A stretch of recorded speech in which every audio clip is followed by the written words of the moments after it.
Welcome to Automate Your Agency. Every week, we bring you expert insights, practical tips, and success stories that will help you streamline your business operations and boost your growth. Let's get started on your journey to more efficient and scalable operations. All right, Micah. So last week, our episode was all about mental health and our journeys with it. But I wanted this week to continue that conversation about mental health and how important automation and processes in our work life affects mental health. Yeah, I mean, you and I have kind of been talking about that episode since we recorded it, hmm and it's pretty interesting.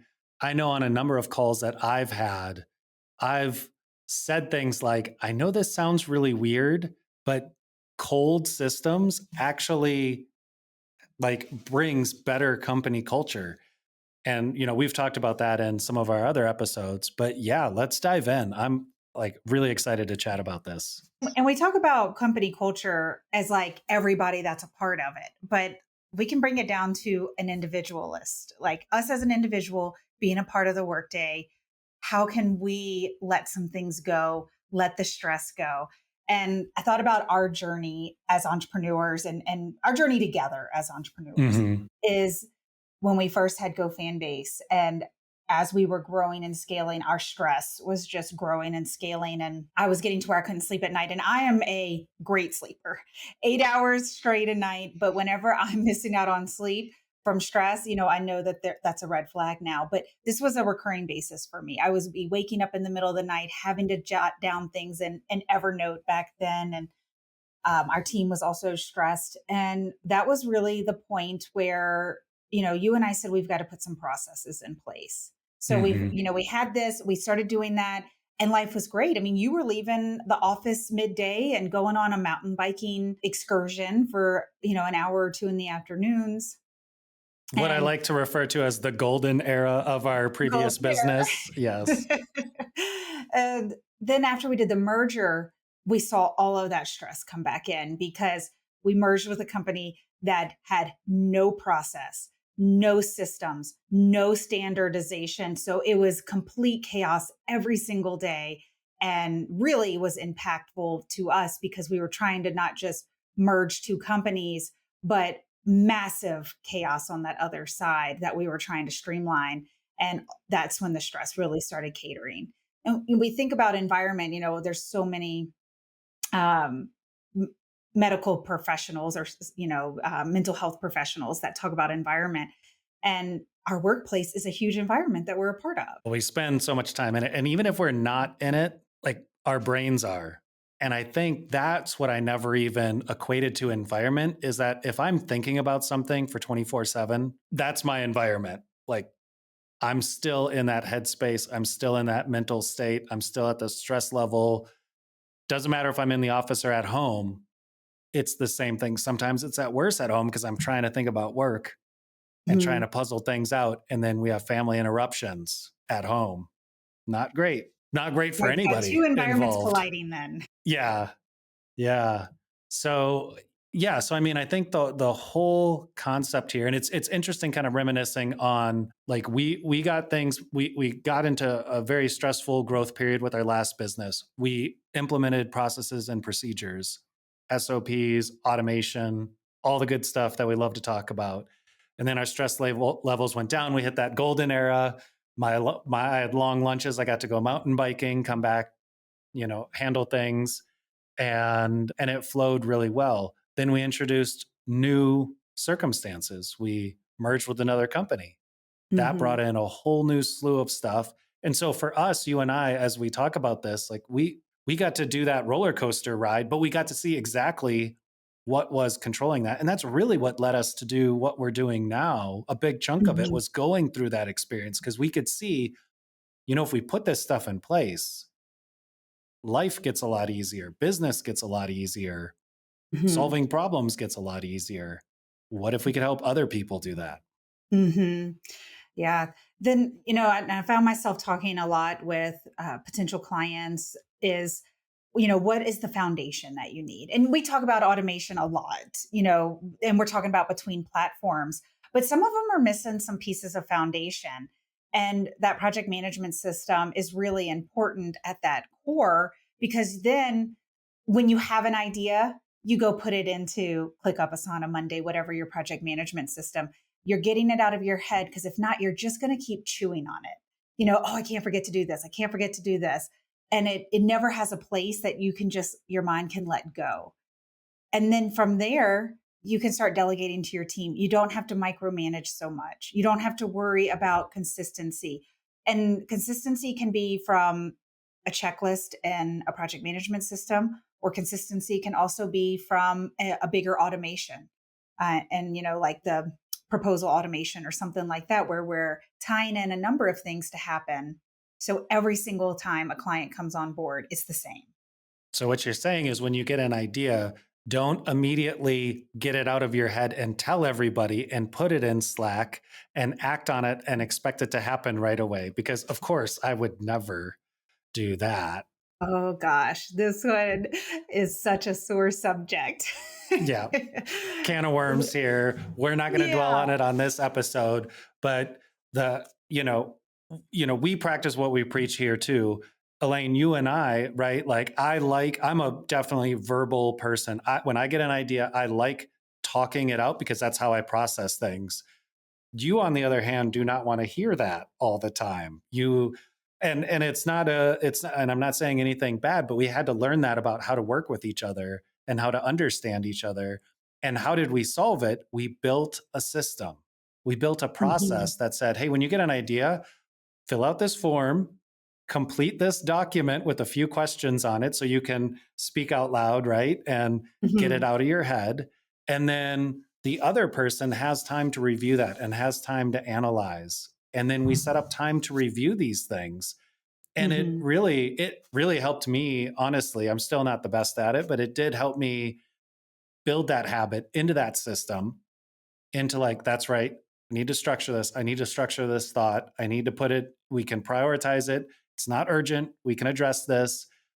But it was the system that relieved the stress for both of us because we used to get into these kind of heated arguments of like, hey, Elaine, what about this? And you're like, oh my God, like not right now. Like, Juggling 10 other things. right, right. But I really wanted to talk about it right then.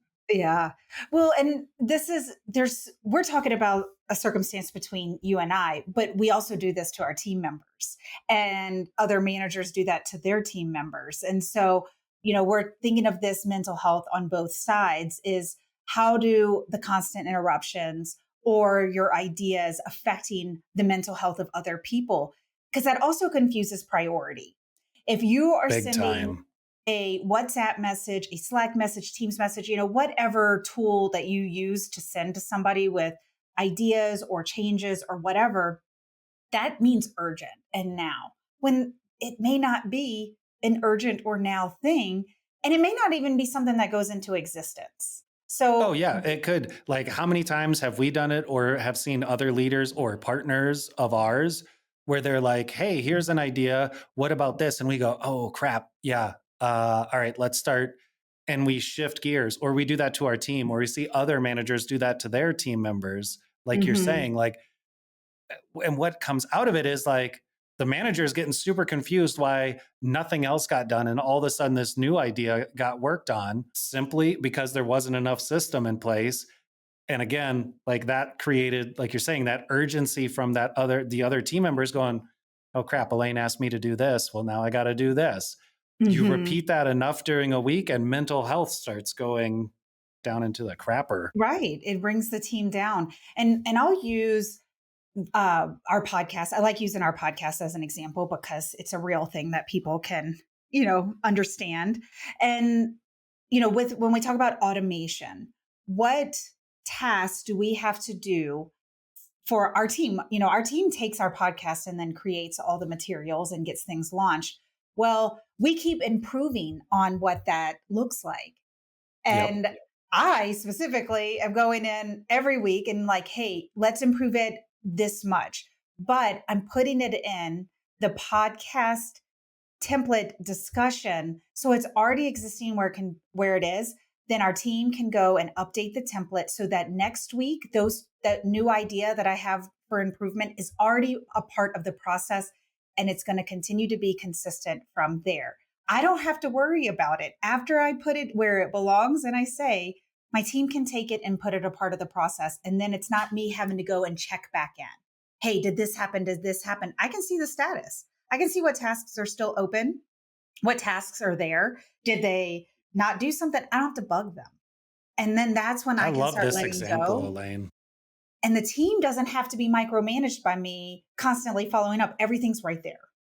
Right. Because you're going to look at this next week and go, well, did they actually do the iterative improvement that I asked them to do on the latest episode?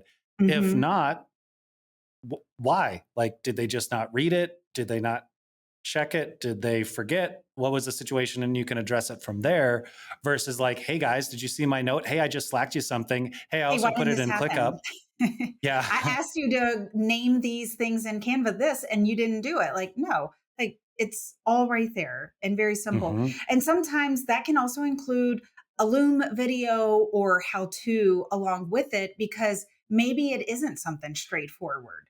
Maybe it Yeah. does, maybe it is a bigger process that's a part of a process. That's the other thing. Like there's so many mini processes that are part of a bigger workflow, right? That doesn't Hmm. mean every part of the process is like a transactional thing, like this, do this, that it needs to have some more creativity as a part of it, maybe a little bit more leeway, but here's the overall goal. So sometimes I'll create a Loom video, like this is the goal that I'm going to try and achieve, that we're not going to work specifically like this every single time. You have some creative leniency here, take it and run. Yeah. But maybe they need a Yeah. reminder. And so have that Loom video as a part of that task that they get added to the main template so that it's a reminder if they can't remember what I said. Absolutely. And to tie this all back to mental health, everything that you just talked about, you have less urgency, you have priorities that are understood. From a training perspective, it doesn't feel like you're introducing something, you are introducing something new every week, but because it's built into a system, that's just a small iterative change. The system itself, they know how to run. Like we've trained the Mhm. team, here's the system, here's how to access everything, here's your step-by-step process. If we need to change the procedure, we're Mhm. changing a couple steps. Like you're saying, you include a Loom video. So there's not even any anxiety or panic or something where somebody logs in from our team, sees a change and goes, oh my God, what do I do now? It's literally like, okay, she included a Loom video. Cool, got it. 99% of the time, they don't even have to ask questions because they're following the same process, the same procedure. It's just maybe a step or two different. And so, like, calmness, Mhm. understanding, like lack of micromanagement, all these Yeah. things are so important to like just keep that stress level low for our team. And I've found that I no longer say, and you can correct me if I'm saying this wrong, I should have done it myself. I don't find myself saying that anymore. Like, oh, I should have just gone in and done this myself. It No, I took haven't way heard too you much say time. that for at least 3 days. So no, no, no. It's Hey, winning. seriously though, it's I don't remember the last time you said that. And that used to happen quite a bit because there would Yeah. be so much, managers get frustrated, team members get frustrated. Now we've got to resolve this dynamic. And as leaders, the first thing we think is, I'm just going to do it myself. Screw this. I'm going to do it myself. Why would I even bother delegating this crap? But when done correctly, mental health goes up, stress goes Mhm. down.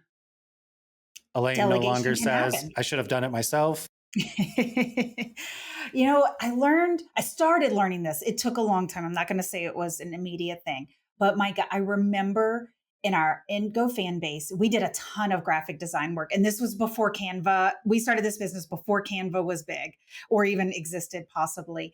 And so it was a lot of Adobe Photoshop uh, design work. And I would just get livid working with graphic designers because what was in my head and what they produced was so like, I'm like, this, you just presented me with garbage. But, and you just said to me one day, like, Elaine, they don't know what's in your head. You're giving them like 4 words.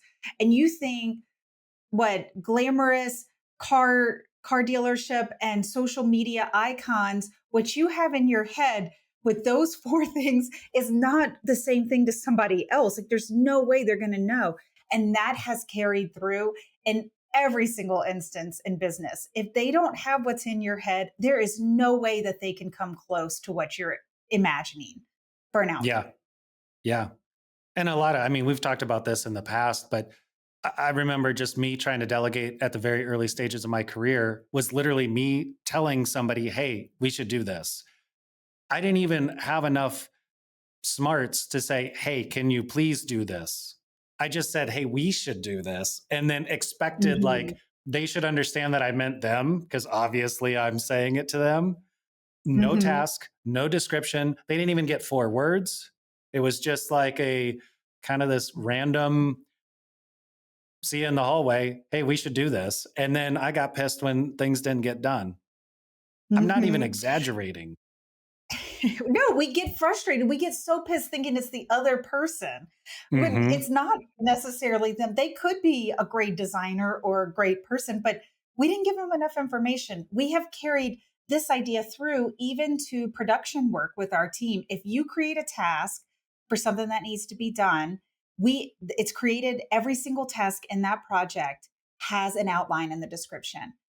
What's the context? What's the goal? Do you have a Loom video? That's an automation that we have that has kept us consistent with because sometimes we're like, oh, let me just assign this task and, I'm just going to throw it out there. This is something that we need to do, but it's missing all the context. So what we did is we automated it. So whoever created that task, it goes in. I can't remember the stage, Michael. You'll have to tell me what the stage is. It's like idea stage or something in the production Define project. requirements. Define Sounds requirements. There we go. very professional. Yes, it is. And that's assigned to the person that created it. And our project manager will not move it along until that description is filled out and that the outline for the description gets created anytime a new task is in there. Yeah. So So by what the time it we're, goes to I the mean, production team, it has the yeah. So context. the technical name of what we're trying to achieve is a complete request.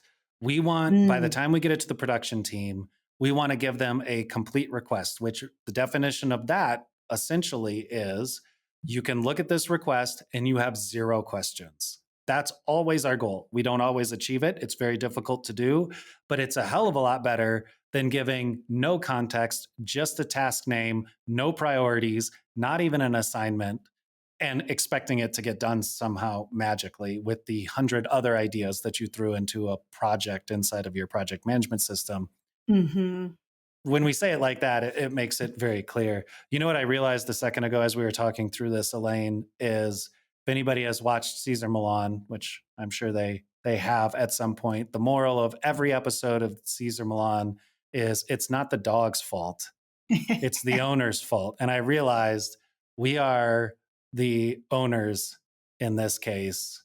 And it's very rarely our team's fault. It's usually Mhm. our fault. And I mean, to again tie this all back to the mental health aspect, if we don't take that ownership, not of our team, but like ownership of being that it's our fault for these Mhm. things to happen. It's not the team's fault we didn't give any priority and any description and a very generic task name.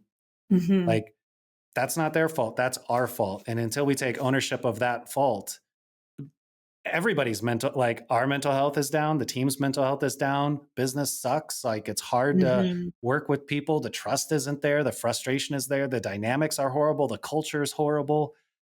So, yeah, it's just Yeah. very interesting to think about all of this. And we're stuck with the stress and the employee has the option to leave. Once the stress is too much for them and also self-esteem, what we realized early on is like if you're always going back and being like no, no, no, this isn't what I wanted. No, no, no, this is crap. Eventually they're like, well, everything I do is crap. So why am I going to stay here? And then their confidence is Yeah. affected. I'm sure some All of of us our are struggling listeners, with our own demons here. yeah, I'm sure some of our listeners can absolutely relate to this where you hire somebody, you're like, oh, this person's going to kick ass. And then they need a little coaching, right? They don't know Mhm. your business fully. You bring them on and then you say, nope, what about this? Nope, what about this? And pretty soon you go, man, this hire did not pan out like we thought because now for every single task that they do, they ask for approval. Mhm. Again, whose fault is that? Where's the Mhm. mental health on the stress level there? It's not good for anybody. And the reason Mhm. is because you just trained your employee to ask you for everything because it's never going to be good enough. So why would they try? Mhm. And the great thing too about what I love about our, production projects is that it no longer has to be you and I that are managing that we have anybody could go in there, create a task and follow that. It is such a standard process for us that it doesn't need to stick with us. It's been identified, it works great. And now any manager that comes in takes it and runs. Project manager can take it and run. Production team has everything they need. They rarely need to ask questions. Like sometimes they might want to talk about it's more of a brainstorm solutioning thing versus, Hmm. hey, I need more information or I don't understand this. Yeah, it's not what do I do now? Yeah. So, using these little things with automation, I know we talked about a lot of different scenarios, and these things take time to build. It's not going to be Yeah. overnight, just like we talked about last week in our own mental health. Like it takes time for working on ourselves. It takes time to build these processes. Start with a foundation,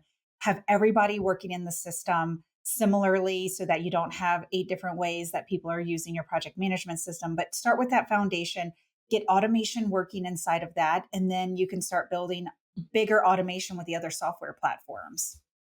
Yeah, and I think just to kind of close it all out, just remembering, because I even need a reminder of this, that you're not just building automation for efficiency. You're not just building systems to save a dollar, or you know, there's the quality of life aspect, there's the consistency aspect.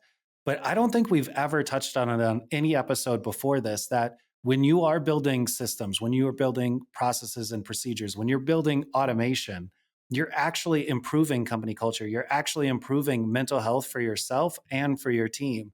And that it does take time, but once those are implemented, it can also have the effect almost immediately. Like you just look at a system and start using it and train your team on how to use the system instead of how to do every single step. And then when you change one step, you have to retrain on how to do every single step that already worked with the previous steps, etc. And it's just kind of like you just kind of feel this like, okay, all right, we're getting somewhere. Yeah. And I think that's the perfect way to close it out. Thanks, Micah. Oh, thank you.